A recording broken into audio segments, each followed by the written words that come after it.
بسم اللہ الرحمن الرحیم۔ یہ ریڈیو قطر ہے۔ اب آپ محمود احمد سے خبریں سنیے۔ ابتدا میں پیش خدمت ہیں اہم خبروں کی سرخیاں۔ صاحب اسم امیر نے بھارت کے صدر کو ان کے ملک کے یوم آزادی اور کوریا، کانگو اور پرنسپلٹی آف لیشٹنسٹین کے پرنس کو ان ممالک کے قومی دن کے موقع پر مبارکباد کے برقی پیغامات ارسال کیے ہیں۔ صاحب اسم امیر کی ہدایات پر عمل کرتے ہوئے لبنان کے دارالحکومت بیروت میں دوسرے فیلڈ ہاسپٹل کا کام شروع کر دیا گیا ہے۔ وزارت صحت نے کہا ہے کہ ملک کے اندر کرونا وائرس کے مزید 247 مریضوں کے شفا یاب ہو جانے کے بعد صحت یاب ہونے والے افراد کی مجموعی تعداد اب 1,11,505 ہو گئی ہے۔ اور اسرائیل کے وزیر اعظم نے کہا ہے کہ وہ مقبوضہ مغربی کنارے کے علاقے کو ملک میں ضم کرنے کے اپنے منصوبے میں کسی قسم کی تبدیلی کرنے کا کوئی ارادہ نہیں رکھتے۔ یہ تھیں اہم خبروں کی سرخیاں۔ لیجیے اب آپ تفصیل سے خبریں سنیے۔ صاحب اسم امیر شیخ تمیم بن حمد آل ثانی نے بھارت کے صدر رام ناتھ کووند کو ان کے ملک کے یوم آزادی اور کوریا کے صدر مون جین ان، کانگو کے صدر ڈینس ساسو اور پرنسپلٹی آف لیشٹنسٹین کے پرنس ہینس ایڈم دون کو ان ممالک کے قومی دن کے موقع پر مبارکباد کے برقی پیغامات ارسال کیے ہیں۔ نائب امیر شیخ عبداللہ بن حمد آل ثانی نے بھی بھارت، کوریا اور کانگو کے صدر اور لیشٹنسٹین کے پرنس کے نام مبارکباد کے تار روانہ کیے ہیں۔ دریں اثنا وزیر اعظم و وزیر داخلہ شیخ خالد بن خلیفہ بن عبدالعزیز آل ثانی نے مذکورہ ممالک کے وزرائے اعظم کے نام مبارکباد کے تار ارسال کیے ہیں۔ صاحب اسم امیر شیخ تمیم بن حمد آل ثانی کو تیونس کے صدر قیس سید کی جانب سے ٹیلی فون کال موصول ہوئی ہے، جس کے دوران دونوں ملکوں کے گہرے تعلقات اور انہیں فروغ دینے کے وسائل زیر بحث آئے۔ اس کے علاوہ باہمی دلچسپی کے متعدد معاملات اور موجودہ علاقائی اور بین الاقوامی حالات کے بارے میں تبادلہ خیال کیا گیا۔ صاحب اسم امیر شیخ تمیم بن حمد آل ثانی کی ہدایات پر عمل کرتے ہوئے لبنان کے دارالحکومت بیروت میں دوسرے فیلڈ ہاسپٹل کا کام شروع کر دیا گیا ہے۔ اس ہاسپٹل کی افتتاحی تقریب میں لبنان کی عبوری حکومت کے وزیر صحت ڈاکٹر حمد حسن بیروت میں قطر کے سفیر محمد حسن جابر الجابر کے ہمراہ شریک ہوئے۔ لبنان کے متعدد اعلی حکام بھی موجود تھے۔ لبنان کے وزیر صحت نے اس موقع پر اپنے خیالات کا اظہار کرتے ہوئے قطر اور لبنان کے گہرے اور مضبوط تعلقات کی تعریف کی اور لبنان کے لیے قطر کی سپورٹ کے لیے شکریہ ادا کیا۔ قطر کے سفیر نے بھی اس موقع پر اپنے خیالات کا اظہار کرتے ہوئے کہا کہ حکومت قطر سرکاری اور عوامی سطح پر اور قطر میں رہنے والے تمام لوگ لبنان کے ساتھ ہیں۔ یاد رہے کہ بیروت کی بندرگاہ پر دھماکے کے بعد قطر کی جانب سے 2 فیلڈ ہاسپٹلز بھیجے گئے تھے۔ ان دونوں ہاسپٹلز میں اب کام شروع ہو چکا ہے۔ اسی دوران میں طبی امداد لے کر قطر کے مزید 3 کارگو طیارے بیروت پہنچ گئے ہیں۔ وزارت صحت نے کہا ہے کہ ملک کے اندر کرونا وائرس کے 277 نئے کیسز رجسٹر کیے گئے ہیں، جبکہ مزید 243 مریضوں کے شفا یاب ہو جانے کے بعد صحت یاب ہونے والے افراد کی مجموعی تعداد اب 1,11,505 ہو گئی ہے۔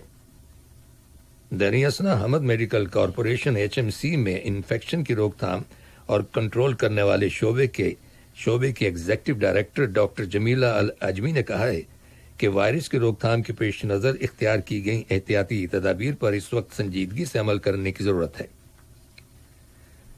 عالمی سطح پر کرونا وائرس کے مریضوں کی تعداد 21 ملین سے زیادہ ہو گئی ہے، جن میں سے 7,59,411 افراد کا انتقال ہو گیا ہے۔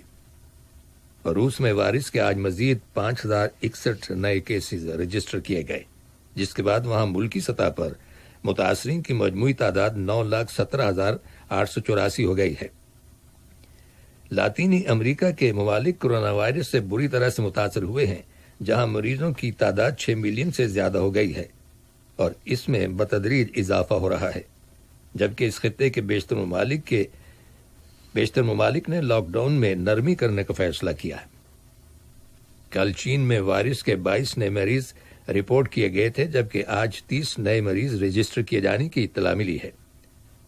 ادھر جنوبی کوریا کے دارالحکومت سول میں حکومت نے عوام سے کہا ہے کہ وہ وائرس کے پھیلاؤ کو روکنے کے سلسلے میں پھر سے ضروری اقدامات کر رہی ہے حکومت نے لوگوں سے کہا ہے کہ وہ روزمرہ زندگی میں سوشل ڈسٹینس کی ہدایت پر سختی سے عمل کریں۔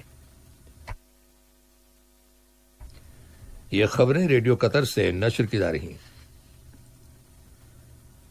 متحدہ عرب امارات کی حکومت نے کہا ہے کہ وہ اس بات کی ضمانت نہیں دے سکتی کہ اسرائیل مستقبل میں مقبوضہ فلسطینی علاقے کو اپنے ملک میں شامل نہیں کرے گا، جبکہ اسرائیل کے وزیر اعظم بنیامین نتن یاہو کا کہنا ہے کہ وہ مقبوضہ مغربی کنارے کے علاقے کو اسرائیل میں ضم کرنے کے اپنے منصوبے میں کسی قسم کی تبدیلی کرنے کا کوئی ارادہ نہیں رکھتے۔ مبصرین کا کہنا ہے کہ اسرائیل کے ساتھ تعلقات قائم کرنے کے متحدہ عرب امارات کے فیصلے سے فلسطینیوں کو کوئی حیرانگی نہیں ہوئی، کیونکہ وہ برسوں سے جانتے ہیں کہ متحدہ عرب امارات نے اسرائیل کے ساتھ خفیہ طور پر تعلقات قائم کر رکھے ہیں۔ فلسطین کے اعلی مذاکرات کار صاحب اراکات نے فلسطینی خبر رساں ایجنسی وفا کو آج دیے گئے انٹرویو میں کہا کہ متحدہ عرب امارات کی حکومت نے اسرائیل کے ساتھ تعلقات قائم کرنے کا فیصلہ بہت پہلے کر لیا تھا۔ اس فیصلے سے فلسطینیوں کے جائز قومی حقوق کو پامال کیا گیا ہے۔ ادھر ترکی کے صدر رجب طیب اردوان نے کہا ہے کہ انقرہ حکومت متحدہ عرب امارات کے ساتھ اپنے سفارتی تعلقات منقطع کرنے کے بارے میں غور و خوض کر رہی ہے، اور متحدہ عرب امارات اور اسرائیل کے درمیان تعلقات قائم کرنے کے اعلان کے بعد وہ یعنی ترکی متحدہ عرب امارات سے اپنے سفیر کو واپس بلا لے گا۔ کابل سے ملنے والی رپورٹس کے مطابق افغانستان کی حکومت نے اس کی حراست میں آخری 400 طالبان جنگجوؤں کو رہا کرنے کا عمل شروع کر دیا ہے، جس کے بعد ایک طویل مدت سے بین الافغان مذاکرات میں جو بڑی رکاوٹ تھی اور اب دور ہو جانے کی امید کی جا رہی ہے۔ قیدیوں کی رہائی کا کام مکمل ہو جانے کے بعد افغانستان کی حکومت اور طالبان قیادت کے درمیان امن مذاکرات شروع ہو جانے کا امکان ہے۔ ادھر افغان طالبان مذاکراتی ٹیم کے ایک معروف ممبر پر دارالحکومت کابل کے ایک نواحی علاقے میں چند نامعلوم گن برداروں نے حملہ کیا ہے، جس میں وہ معمولی زخمی ہوئے۔ ملک کے سیکیورٹی اداروں نے اس کی چھان بین شروع کر دی ہے اور کہا ہے کہ اس سلسلے میں تفصیلات بعد میں ذرائع ابلاغ کے ساتھ شیئر کی جائیں گی۔ اقوام متحدہ کی سلامتی کونسل نے ایران پر ہتھیاروں کی خریداری پر عائد کردہ پابندی میں غیر معینہ مدت کے لیے اضافہ کرنے کی امریکی تجویز کو مسترد کر دیا ہے۔ اس سلسلے میں امریکہ نے سلامتی کونسل میں ایک قرارداد کا مسودہ پیش کیا تھا، جس کے حق میں 2 ووٹ آئے اور مخالفت میں بھی 2 ووٹ ڈالے گئے، جبکہ 11 ممالک نے ووٹنگ میں حصہ نہیں لیا۔ ترکی کے وزیر خارجہ نے کہا ہے کہ فرانس کی حکومت کو چاہیے کہ وہ ایسے اقدامات نہ کرے جو مشرقی بحیرہ روم کے علاقے میں کشیدگی میں اضافے کا باعث بنے۔ واضح ہے کہ اس سمندری علاقے میں ترکی کی جانب سے تیل اور گیس کی تلاش کے کام پر یونان کی حکومت نے تشویش اور ناراضگی کا اظہار کیا تھا۔ یونان کا دعویٰ ہے کہ یہ متنازع سمندری علاقہ ہے اور ترکی کو اس علاقے میں تیل اور گیس کی تلاش کرنے کا حق حاصل نہیں ہے۔ فرانس کی حکومت یونان کی حمایت کر رہی ہے۔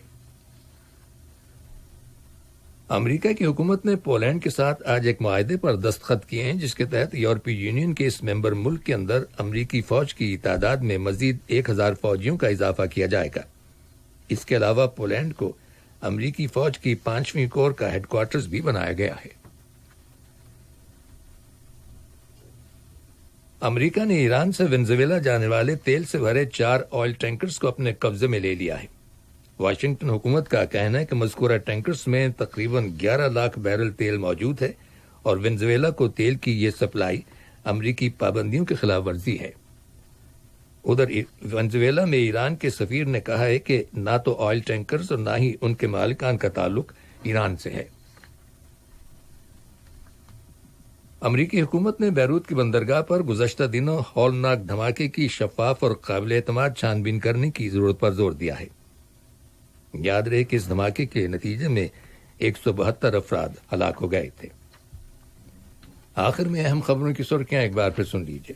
امیر نے بھارت کے صدر کو ان کے ملک کے یوم آزادی اور کوریا کانگو اور پرنسپیلٹی آف لیشٹنسٹین کے پرنس کو ان ممالک کے قومی دن کے موقع پر مبارکباد کے برقی پیغامات ارسال کیے ہیں۔ صاحب اسم امیر کی ہدایات پر عمل کرتے ہوئے لبنان کے دارالحکومت بیروت میں دوسرے فیلڈ ہاسپٹل کا کام شروع کر دیا گیا ہے۔ وزارت صحت نے کہا ہے کہ ملک کے اندر کرونا وائرس کے مزید 247 مریضوں کے شفا یاب ہو جانے کے بعد صحت یاب ہونے والے افراد کی مجموعی تعداد اب 1,11,505 ہو گئی ہے، اور اسرائیل کے وزیر اعظم نے کہا ہے کہ وہ مقبوضہ مغربی کنارے کے علاقے کو ملک میں ضم کرنے کے اپنے منصوبے میں کسی قسم کی تبدیلی کرنے کا کوئی ارادہ نہیں رکھتے۔ بسم اللہ الرحمن الرحیم۔